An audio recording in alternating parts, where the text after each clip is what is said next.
Morning, everybody. Welcome to another Next Gen Planners Commute with myself, Rohan Sivajoti, and joining me today, I have Jess Gear. Good morning, Hello. Jessica. Hello, how are you? I'm really well. How are you? I'm good, I'm excited. It's good, isn't it? Because it also gives me the opportunity to say that today hosting the show is all the gear and no idea. So there you go. That's pretty bad right now. Just thought I'd get that one out of the way early. So today we have our regular Wednesday phone-in, the Q&A session, variety of guests. We've got the Ellises on, got Dan Martin on, Ian Richards, yada, yada, yada. There's tons of people talking about family business, so working with families. So do get your questions in on that. I'm sure there'll be some interesting stories there. Right, Jess, what else do we have on the show? So we also have Chris Budd with his financial wellbeing thought of the day and Dan Graham's Wednesday quiz. But to start us off, we've got new model advisor and we've got Jack Gilbert on today. So hello, Jack. Hi, Jess. Hi. Thanks for the introduction. So yeah, news this morning, starting off with a bit of national news and actually some potentially good news for once. We've got a report from Sky News that 30,000 members of the old British Steel pension scheme, the BSPS, may avoid going into the PPF thanks to a potential insurance buyout. Now, if everyone remembers back to 2017, the 130,000 British steelworkers were given three choices: move into the new BSPS scheme, move into the PPF, or take a DB transfer. Now, obviously, we all remember what happened and some very sad stories about some dodgy DB transfer stuff going on back then. But now what Sky News have reported is that 30,000 members who were set to go into the PPF and are currently in PPF assessment may be bought out thanks to an insurance buyout of that scheme, which could mean slightly higher retirement income for those members. However, a footnote to the story is that if there is an insurance buyout, it might see members once again given the choice to take a DB transfer. I mean, I think that's a bit unclear at this point, but that's certainly, I guess, one possibility if that buyout does happen. So that for those 30,000 members, it's certainly one thing the FCA need to keep a close eye on to avoid history repeating itself. And then next up, we've got a story staying on the same theme, actually, on DB transfers and the FCA. We've got a story from James Fitzgerald through a Freedom of Information request that the FCA actually has no data on the number of DB transfers that have taken place since it did a data gathering exercise in September 2018. This seems pretty alarming given what's happened since then. However, the FCA did say it's currently consulting on plans to make all advice firms tell it how many DB transfers they've done in their Gabriel returns. I guess horse, stable, bolted are some words that might come to mind in that regard. And then finally, just a bit of nice news outside of financial advice is the news that Captain Tom Moore, everyone's favourite granddad, is to be given a knighthood for raising over £30 million for the NHS. So a nice way to finish off the news this week. Oh, that's brilliant. So your favourite question, what are you looking at today? Well, I guess something I was going to say to look out for, just again on the national news front, is just some probably an update on the teachers' school front for those who've got kids in primary school. I think there's been a lot of chat about this the last couple of days, and I think it sounds like the government's, this is not from what I know, but just from Twitter, saying an announcement might be made on this in the next couple of days. It sounds like the unions have pushed pretty hard back on this, so I think the government might reach some compromise about sending kids and teachers back on the 1st of June. But that's probably something that's going to be announced in the next day or so. Yes. Okay, brilliant. Thank you. Thanks, Jeff. No worries. So next up, we've got Chris Budd with his financial wellbeing thought for the day. So good morning, Chris. Morning, Jess. Morning, everybody. I'm a bit of a collector of graphic novels or comic books to the ignorant. And I'd like to share a few tips with you. And this does lead to a financial wellbeing tip. Here are some of my favourite graphic novels if you're interested. Black Sad is a French graphic novel featuring, of course, a 6-foot cat who is a detective. The artwork in that is absolutely stunning. So if you're into these things, that is an absolutely beautiful book. Then, if you like stupid, nothing more stupid than The Goon. a big guy who hits people a lot with his very rude and horrible sidekick. That's fun. Just really good fun. Jeff Lemire is incredibly prolific, and Descender is a futuristic space series which I absolutely love. Just started a new one called Ascender as well, following it. Loads of Jeff Lemire stuff is fabulous, but that's a really, really good book. Then we have my personal favourite, which is a samurai rabbit, obviously. I love, ever since going on holiday to Japan, I've become a bit obsessed with Japanese stuff. There's Stan Saki is a brilliant writer, and also draws great rabbits. And there's about 8 volumes of this stuff, and I just love it all. So that's good fun. And then finally, we have Hypercapitalism by Professor Tim Kasser. Now, this is the serious bit, because this is it's a bit polemic at times. He gets a bit on his high horse quite a lot of the time, but there's a bit around page 46 which is absolute dynamite. We had Professor Tim Kasser on the Financial Wellbeing podcast, so you can have a listen to him there. And around page 46 is where he explains how the value of materialism, the value of accumulating wealth, is in direct contradiction with well-being. So if you are a person that sees money as the objective, that will make you less happy than you would otherwise be. And that's incredibly powerful stuff. He then goes into lots of more detail about how we can increase our well-being with things like community, etc. So I would say probably about half of it will piss some people off, but the other half of it is absolute dynamite. So that is Hypercapitalism by Professor Tim Kasser, or just have a listen to the Financial Wellbeing podcast interviews with him. Nice. Thank you, Chris. Can you pop a link in the chat for us as well? That'd be absolutely super. Thank you. Good there. Some awesome recommendations. I'll be taking a look at that later. Thank you. I was just going to hijack your well-being thing for a second and say that I'm going to get my well-being today from watching Joey Barton very, very quickly backpedal throughout the day. After having a dig at Troy Deeney for keeping away from Watford training because he's got a 5-month-old ill son at home who's got breathing difficulties, and then 3 Watford players test positive for coronavirus. So looking forward to that today. That's where I'm going to get my well-being from, Chris. So thank you. Because Joey Barton is a COVID-idiot at the best of times, isn't he? Right. So moving on then, today's Q&A, we have with us today, we have Ian Richards from Work to Life Financial Planning. Good morning, Ian. Is he muted? Is he there? Yeah, I'm waving. Get in, go on. We have Dan Martin from MDM Wealth. Morning. We have Ross Jeffries from Panoramic Wealth. Morning, right? And we have Jennifer and Nikki Ellis from Wellington Wealth. Good morning. Good morning. Good morning. How are you doing? All good, yeah, all good. Well, should we start with the Ellises then? Come on then, what's it like working with each other? You know, this isn't the content you'll want, actually. You'll want all the arguments and the bitchiness and all that jazz, but yeah, genuinely doesn't really happen. And, you know, we both, well, certainly I love going to work and really enjoy working together. Always coordinate your outfits though. That's the worst thing about being sisters and working together. You sometimes turn up and you're looking rather similar. Nice, good stuff. So how do you keep the sort of, I don't know, family life and business life separate? We don't. I think family life and business life is intertwined, whether we like it or not. And I think I'd seen a speaker, Richard Sheridan, who is Menlo Innovations in Seattle, and just when Nikki was pregnant with her daughter, and he had planted the seed that children were brought up in his office, and they'd communally between the office brought up 13 children. Wow. And at that stage, Nikki was looking to, you know, what she was going to do with childcare, how was she going to cope with having a baby and running a business, and we'd only just started at that point.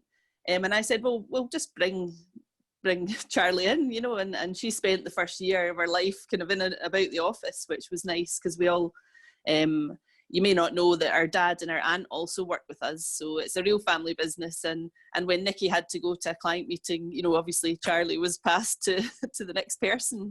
So I think family life is intertwined with business life, and that's the way we want it, I suppose. Oh, that's super. That's a really cool lifestyle choice. I love that. That's really cool. So let's just fire a different question at our very own Joe Exotic, Ross Jeffries there. Morning, Ross. Tell us about your situation, your firm, which family members you work with. So I work with both of my parents. There's 7 of us in the firm in total, and my father set it up as a side bit to a solicitor practice in 1980. No, 1989, and he actually met my mum at the solicitor practice, and it's sort of gone full circle, and now I'm dealing with that few solicitors from the business themselves. But me and my father are quite similar, so when you're looking for arguments, they're never really too far away. Obviously that then has its benefits with how we deal with clients, and we sort of often look at intergenerational clients, so it makes sense to almost link it up with intergenerational advisors, and I think that ends up being quite a good team as both me and my dad. So that's a really good point there. That sounds like an awesome opportunity, actually, to link it up to that intergenerational situation, because there's so much talk about it. So is it sort of genuinely that, you know, your dad may go see the parents, then you may go do the financial planning for the children? Is that? It's happened more so this year, where I'm the only one in the firm that does mortgage advice, because it makes sense for people my kind of age to look to buy the first house before anything else in terms of financial advice. So often my dad will have the parents, they might gift some money down to the children, and then I sort of look after them as the kids, rather than have someone else's dad almost talk down and patronise. Whereas I feel like I can empathise with kids of current clients slightly better than my father would. Nice, good man, thank you. And Dan Martin, good morning to you, sir. Yours is a proper family business as well, isn't it? There's tons of you there.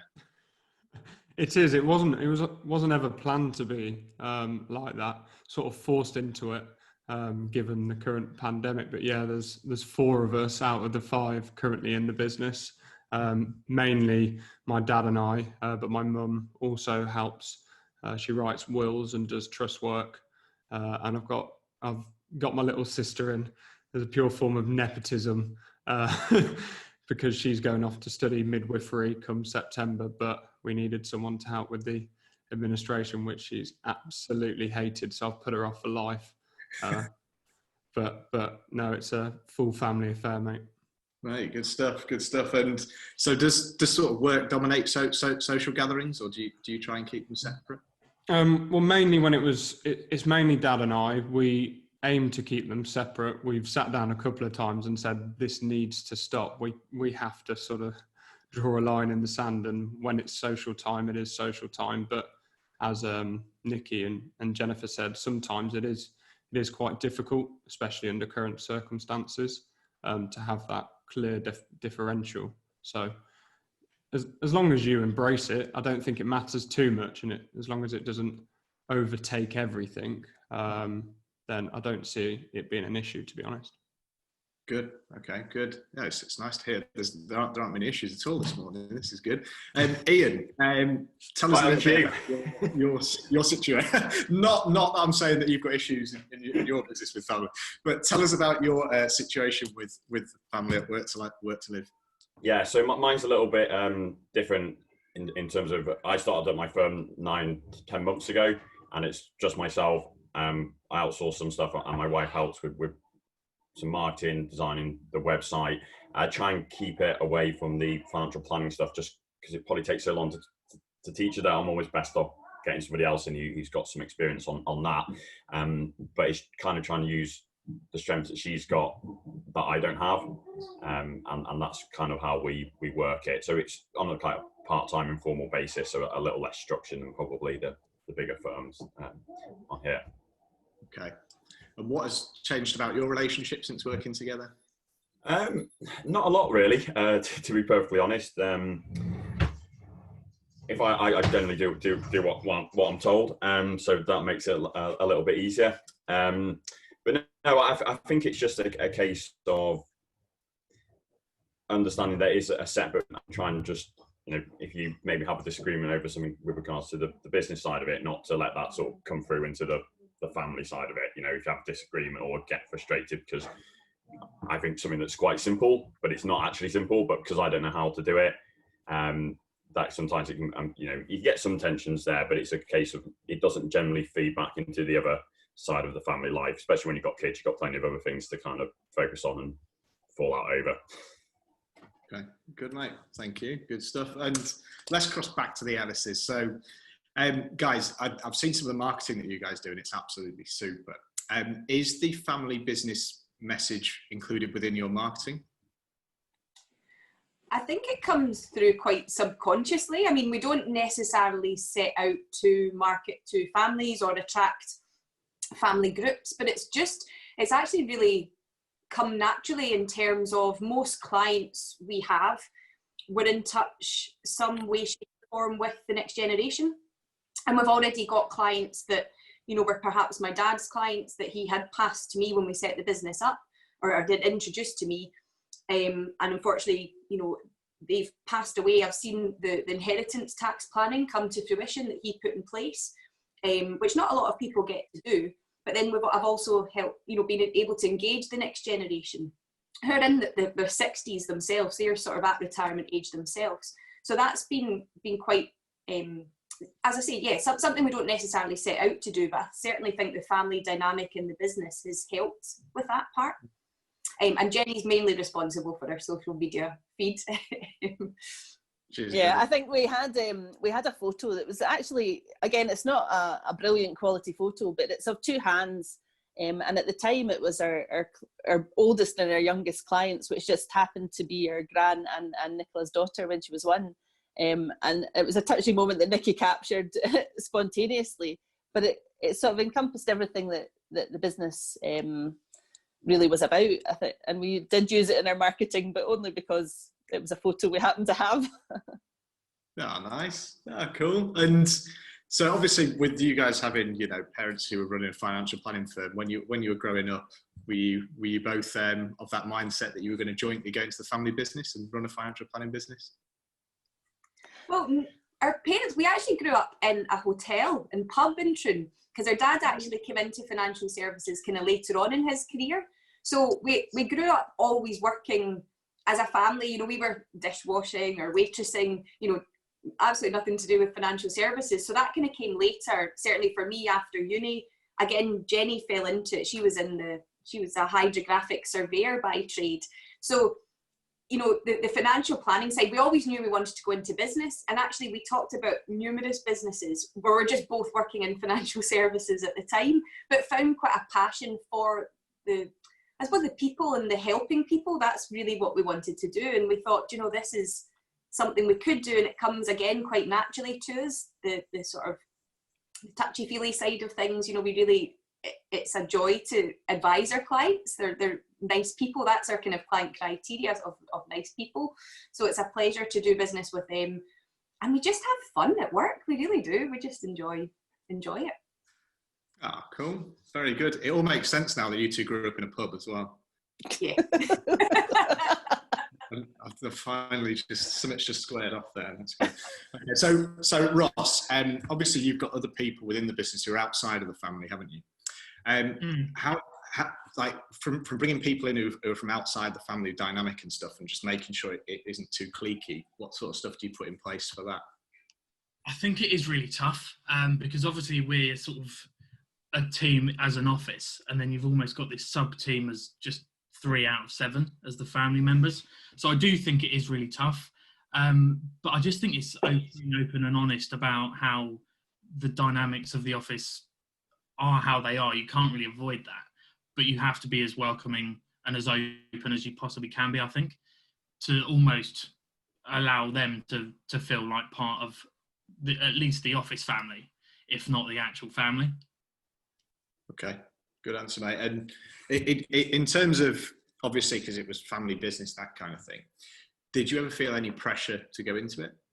It was a bit of a weird one because I always had the plan of going to university, and then I think 2 years before I would have gone, it went from 3 grand to 9 grand. So it made me reassess and think whether I wanted to do that just because of the debt side.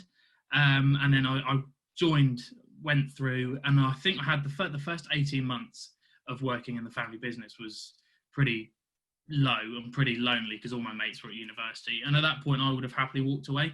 And then I sort of felt the pressure of, I've actually probably still got to stay in just because that's what the family does. And then I think things like Next Gen and actually going to see my mates a bit more, because a bit more probably trust in me and a bit more flexibility meant I could go see my mates at university. And it then sort of started to turn around, and I actually saw the value in being a financial planner rather than just sort of holding on just to keep my family happy more than anything. Good on you, mate. Honest admission, very good. Thank you. And Dan, same question for you, really. Do you ever feel any pressure to join the family business? No, none whatsoever, mate. My dad almost actively tried to put me off it as best as possible. It was never really the plan for me to join him. I was always going to go into it. So unlike other people, I went to university to come out the other side to go into financial planning. But he categorically said, I don't want you joining me at the current company. So go out, have some interviews, see if you can get yourself a role elsewhere. And I had a couple of job offers, but they weren't very good for sort of how I valued myself at the time, which is a bit wet behind the ears because now I'm on the other side where I'm looking at sort of building these graduate schemes. It's quite funny. There's a reason why they are structured and staged, but I didn't want that. I wanted to run before I could walk. And so he said, go out, try and get a job. But then we sat down and sort of had a conversation about what he could offer me and with joining him. So the rest is history, really. But it was never forced upon me in any way. Okay. Nice. Good, mate. Thank you. And Ian, there's a question just come in there from Hiran I've just spotted, which is, having been in a family business, do you find it challenging to not talk about work at home? Yeah, because also we, well, obviously everyone's working from home, but we were working from home anyway. And I think it's also difficult when there's just something like that you might just need doing. Oh, can you just do that? You know, it might be the evening, you're trying to sort of relax or chill out. And it's quite easy to just go, oh, can you just jump on that and just do that for us? And then it kind of sort of spirals. So I think it is a challenge sort of separating out the two bits and trying to not let it overlap too much. But yeah, I think that is definitely a difficulty, especially if you're in a confined space. Like if you went to an office, it'd be probably easier to separate it out. So I think it's something, a challenge if you are working with someone. Good man. Thank you, sir. Thank you. And just sticking with you there, Ian, we'll ask the question to everyone, the one that we always do. What are you most looking forward to at the end of lockdown, my friend? Haircut. Haircut. Have you not got with the scissors and the bowl yet? Sadly, I have. Yeah, I have. We've had a go. My wife had a go and actually didn't do too bad a job. But yeah, that's probably my biggest thing. Well, hopefully we can do some golf soon as well. So that'll be the other one on the list. Very good. And how about yourself, Dan? Oh, just a holiday, mate. Holiday with the girlfriend and some friends, maybe. That'd be fantastic. Haven't been away. Nice. I saw the sunshine for the first time yesterday, and it is just all red under here. There. So I was going to say this is probably a good opportunity to embarrass you quite a bit. So for those people that don't know, Dan has been scuppered twice throughout COVID. Firstly with work, but secondly, he was approached to go on Love Island. So I believe that Love Island has been cancelled as well, Dan. So I'm really sorry. I'm gutted. Really my girlfriend's over the moon, mate. And Ross, how about yourself? End of lockdown? Weirdly, moving out the house, because I live up in London and then reverse commute down to Tunbridge Wells 3 times a week. So I live with 3 of my best mates. So getting back into that house, which is quite a fun place to be, and I think it will be post lockdown. Yeah, I can imagine. And finally, the Ellises. Probably seeing family. That's probably the thing. We had lots of cousins reunions and different things planned over this time being locked down, and of course we've done them via Zoom and had family reunions, but not the same as being in the same room as your family, I suppose. I'm a wee bit different in that I'm a big music festival fan, so I'm having, with the nicer weather coming, I'm having severe music festival withdrawal symptoms. But I would want to go to one without family or without children and to have no responsibility for a little bit, no snacks, no playing mummies and daddies and all the rest, no responsibility for a little while, I think. Good, super. Well, look, thank you ever so much, everybody, for your contributions there. Super section, thank you. Thank you. Right, I'm going to pass over to Dan now. Competition of the day, Dan, let's go. Yeah, good. I am unmuted. Yeah, good morning, everyone. Thanks very much to Adam Owen for putting this one together at very, very short notice. But I'll open this up to Rohan and Jess, because Jess, you seem to have a little helper every Wednesday morning, so I'm assuming that you'll slash this one. I don't know about logos though. And they're from the industry as well, or profession, whatever. I know. That's probably yeah. the worst quiz you could throw me. Yeah, so I am letting Adam be the controller. So this is the first one. Oh, easy, that. Yeah. Come on, Jess, you got one? Felix? Lancat, that one. Felix, I like that because it's got a cat in it. Yeah, nice. Next one. And then that one too. Yeah, Rob, maybe you stay quiet on this one. Maybe I'll just ask Jess these questions. We had a quick go through before Rowan joined. I didn't know any of them. Just yeah, a few people in the chat with nucleus. Yeah, nucleus, good shout. Yeah. I could get the chat up. That one too. Yardstick. Yeah. She should see the chat. Yeah, yardstick, good shout. This is I can't remember this one actually. I think that's Ellis Davis financial planning. Is it Adam? It is. Nailed it. He's going to be delighted I got that. Yeah. I didn't even see Rich Ellis put that in the chat actually. Yeah, this one. I know that one. That one is the Verve Group. It is, yeah. Good shout. And if you don't get this one, that's shocking. Someone will be very. No, I do know that one. Yeah, I do that. It's Zentum, isn't it? Yeah, good chat. Hiran got that as well. Yeah. Monzo. Yeah, good shout. Well done, Jess. Next one. Oh, I've forgotten this one as well. Oh, it's is that Advice Front? It is, yeah. Yeah, it is, yeah. Well done. Next one. Oh, I know that as well. I was on the phone to him yesterday. It's Longhurst. It is, yeah. Probably the most well-designed logo I've ever seen in my life. Next one. Oh, yeah. You don't get to literally... There's a big clue right there. Postcard planning? Yeah, good shout. Taking that point. Thanks, guys. I'll be back next week with a different type of quiz. And Chris Budd, if you want me to send that one through to you, mate, I can do as well. I'll pass back to you guys now. Brilliant. Thank you, Dan. So tomorrow we have an interview with Natalie Wright, Director of Independent Financial Planning Team at Mazars. Have a great day, everyone, and stay safe. Happy Wednesday. Bye. Bye-bye.